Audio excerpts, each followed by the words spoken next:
Hey, welcome to the channel, or welcome back to the channel, whichever may be the case for you. My name is Matt. I'm clearly an old man, as you can now see on the screen, and I do enjoy ranking discographies, and I've really enjoyed ranking XG's discography. We're into the VOX series now, which is a lot of fun to do. We did the tape series with the rap line, and now we're doing the VOX series with the vocal line. We've done a couple of those songs. Let me show you where we are in terms of our rankings right now. Winter Without You is still our number one. And I'll just scroll down through the list. We've got 40 songs in now, I believe. And I think all of them are here on YouTube. But if they're not, if you find one, 41. If you find one here on this list that you did not find on the YouTube channel, check my Patreon. Any ranking post that I do there is a free post. The link is in the description below. Today we're doing VOX 3. We're doing Dear Name, that's JURIA. And we're also going to look at the new dance practice, because that's one that I haven't seen. So let's get started with Dear Name. To remind you that I sometimes pause videos. I definitely talk over the tops of them, and sometimes I play into this thing, and that's what helps me decide what the chords are, which sometimes helps me decide how well I like the song. Being a former player, chords are important to me, probably much more important to me than they are to anybody else, but that's part of the criteria of my ranking. So without further ado, let's get into this.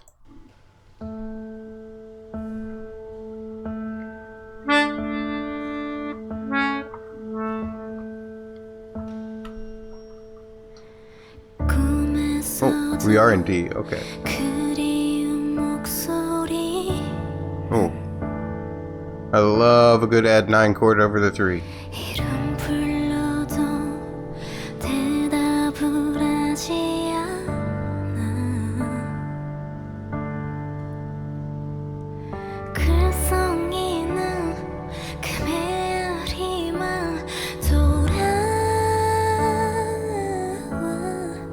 Ooh.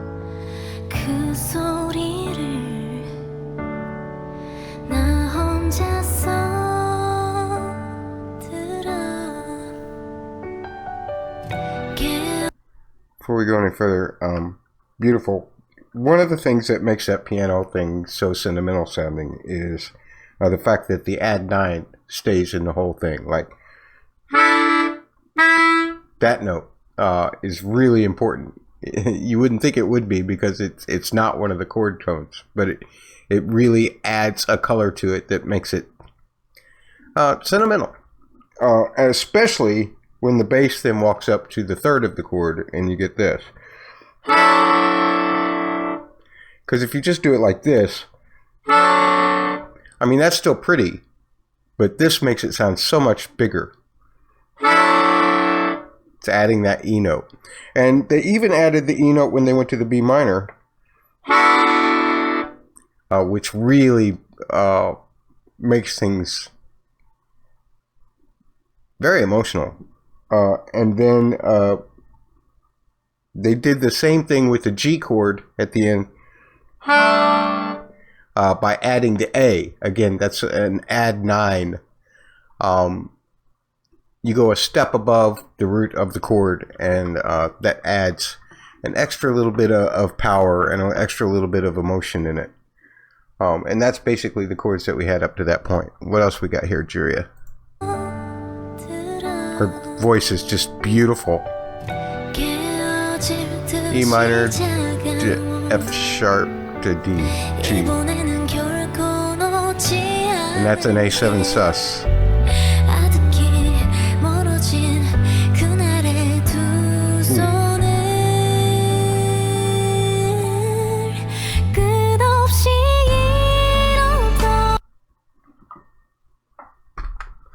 One of those, huh?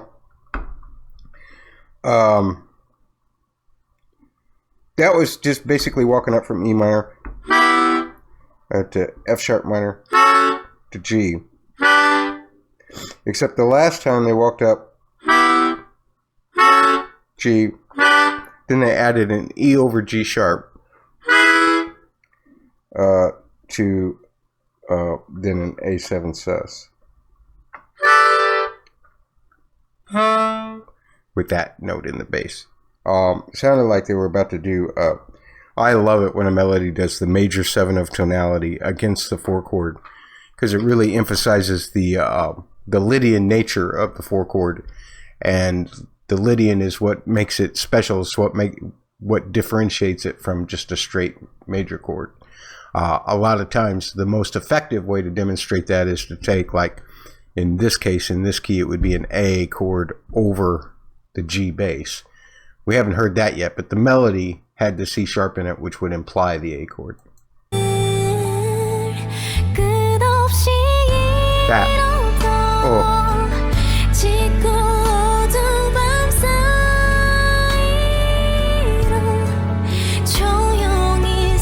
Oh, I like that delayed 6.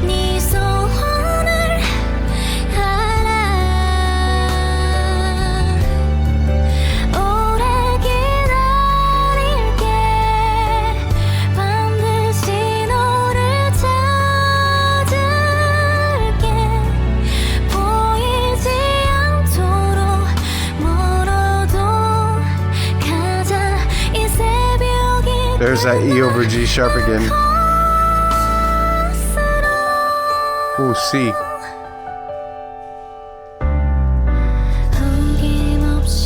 I love that.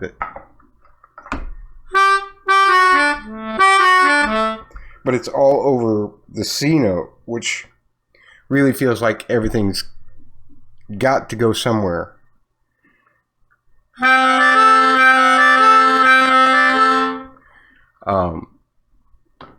Beautiful. I'll have put the chords over my head.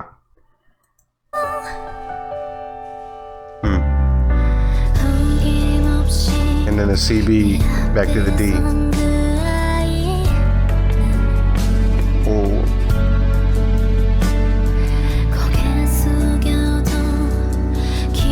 That B minor is so good.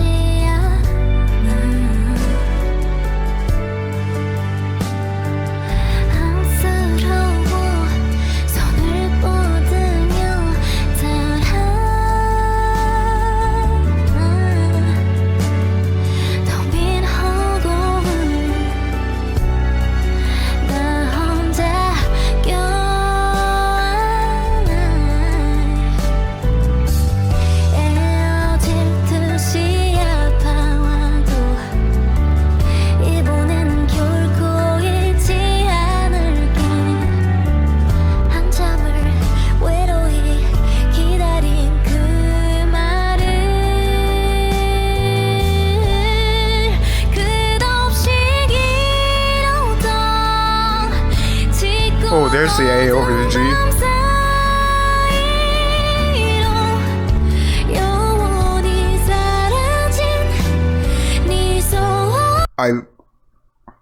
First of all, she has no business being that young, singing this song that well.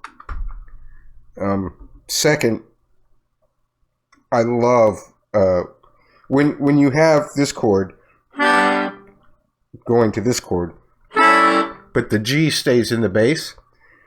You almost 97 out of 100 times you're going to go down to the 3 chord, which is in this case is the F sharp minor. But one of the things that I love about that is the fact that you also expect it to quickly go to the B minor in this particular key, but they waited until the last minute. They waited until the 4th beat to hit that B minor chord, which really creates even more of a sense of longing and a little bit of desperation. I wish there were lyrics.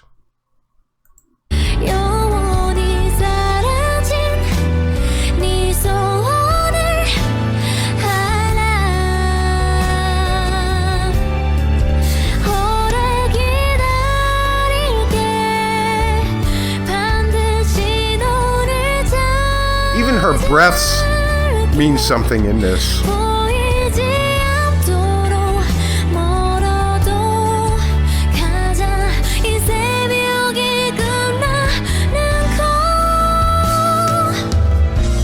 Nope. Going up a half step. So now we're in A flat. Yeah, we're actually technically in E flat, but we went A flat to G. F minor. Oh, B flat over D to B flat to E flat.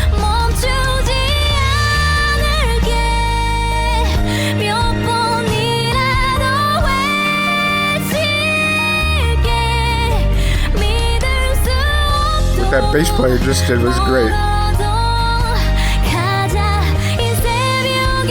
F over A to B flat 7 sus.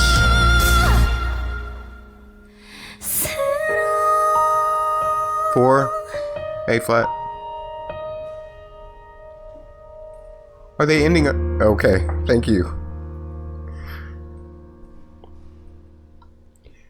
If they hadn't played that last D flat chord, I was about to throw something against the screen. Because you can't break my heart like that and then just leave it hanging on the 4 chord.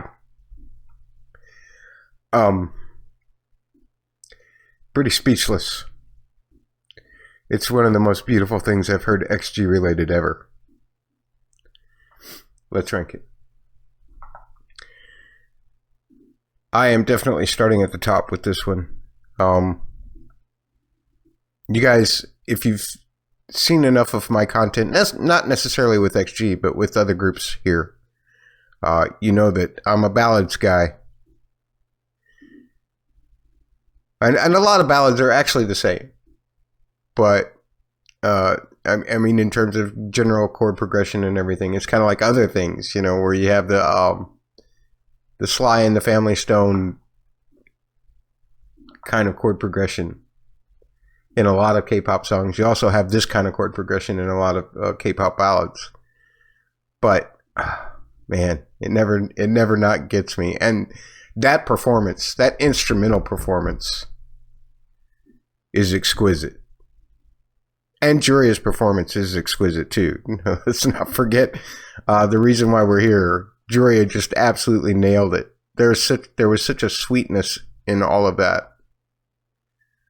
That was just undeniable. I just wish I'd had the lyrics so I knew what the song was actually trying to tell me. But that's okay. Musically, it told me enough. I still like Winter Without You better. I still like In the Rain better.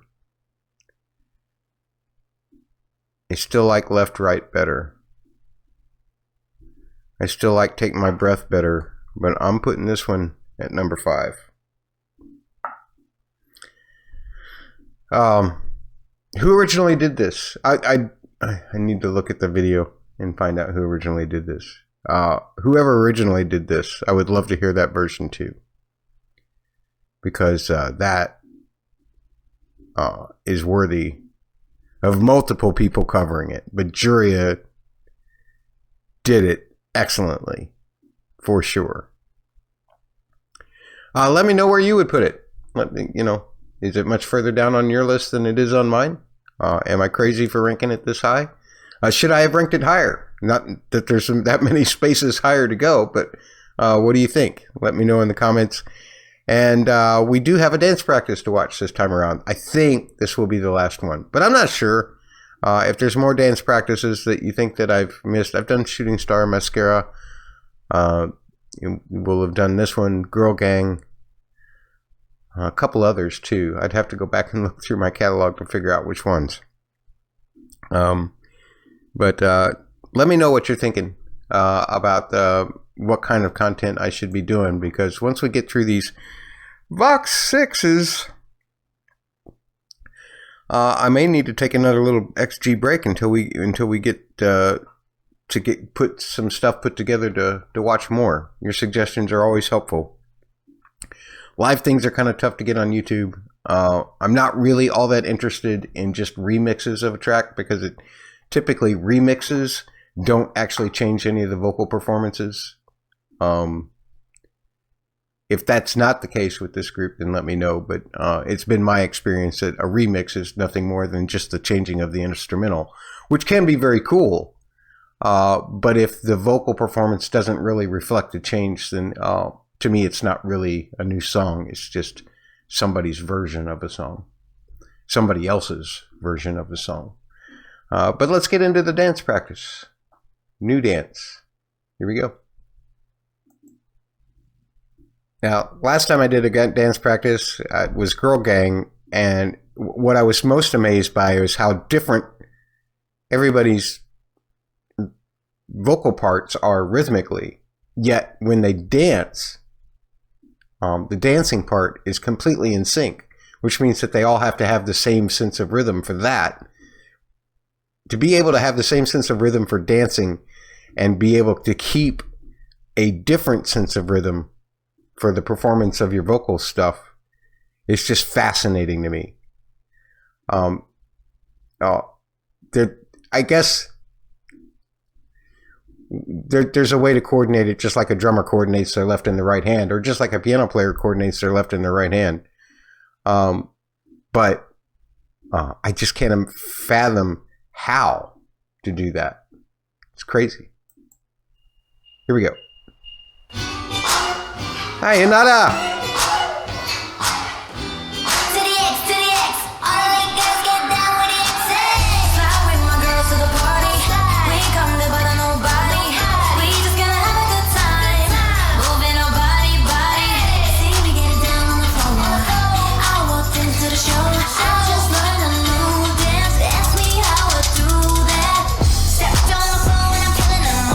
Wow. Straight in the center there. That move was awesome.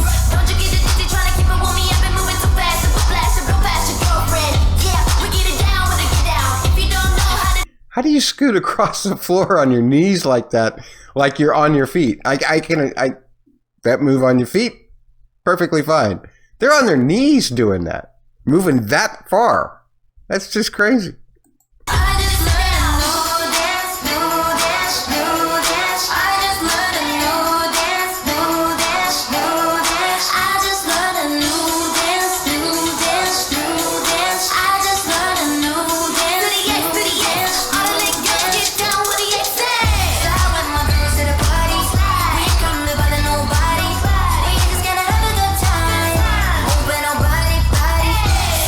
Jurin.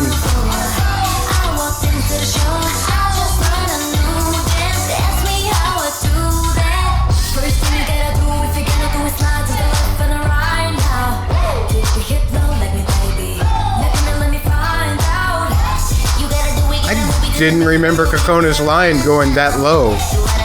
That's crazy. It was good.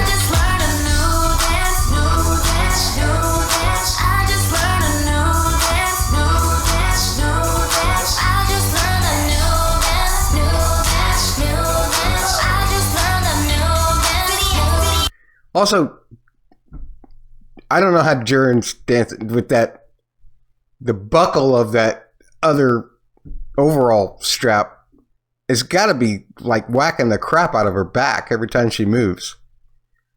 I would think that would be distracting. Doesn't seem to be distracting her though.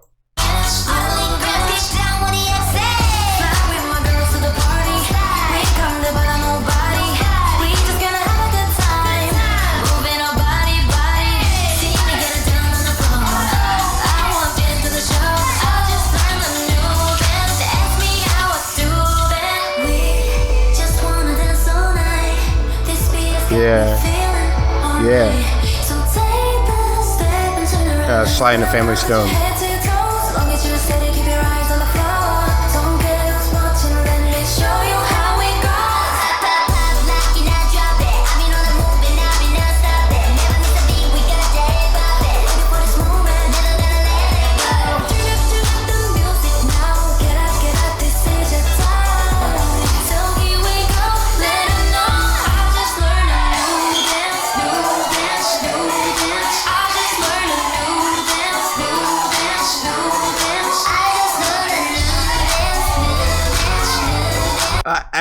I love how, as each move goes on, like it starts with one, and then the second person adds on, and then the third person adds on.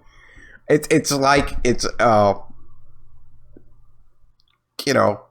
literally like somebody teaching their friends one by one how to do the dance, and then they're all growing together. I've played enough weddings to see people struggle with several line dances, electric slide, whatever. But once I get it, it's so fun to see him join in. And that's what this kind of feels like to me.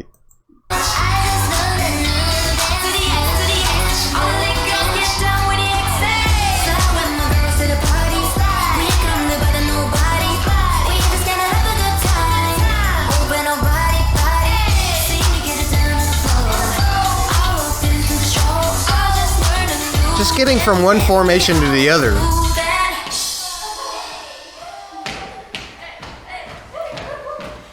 Ah. Nice. A slightly different tempo to get off stage, which I thought was cool. And in perfect synchronicity. Wonderful. Yeah, creating those formations, that's just crazy. I've told this story before, so it's not going to be anything new unless you haven't been here before. But, you know, when you're in high school and you're in marching band, I played saxophone mostly in high school. I didn't really start playing piano professionally until my first year of college. But the saxophone stuff, you know, you'd look, the band director in marching band would give you a chart, and you suddenly realize that you had to go from the 30-yard line on one side of the field to the 40-yard line on the other side of the field in a certain number of steps to an exact spot. And that was always really hard for me. I mean, I got it after practicing it a lot, but they have so many formation changes. It's just ridiculous. Very cool. All right. I hope you enjoyed watching these dance practices with me. Whichever ones I'm missing still, please let me know in the comments, and I'll be sure to start adding them as well as we go along. When we get to 50 tunes, I'm going to do a re-ranking. There's a couple tunes that I feel like are way too low right now on this list that need to come up at least a little bit. And unfortunately, that means that something that's a little higher might have to go down too. I wish I could rank them all number one, but I can't. Wouldn't be a ranking if they were all just 1A, 1B, 1C, 1D, you know. Although, I don't know. I don't have a problem doing that. But so far, I do have degrees of differences. And hopefully you will stick around. Hopefully you'll have hit the like button on this particular video. Hopefully you will have hit subscribe as well. Nobody around here is ever going to shun you for that. And I do have extra XG content on my Patreon if you want to check that out. The link's in the description below. See you next time. I think it's a Hanada VOX ride. I think that's what we're doing next. See you then.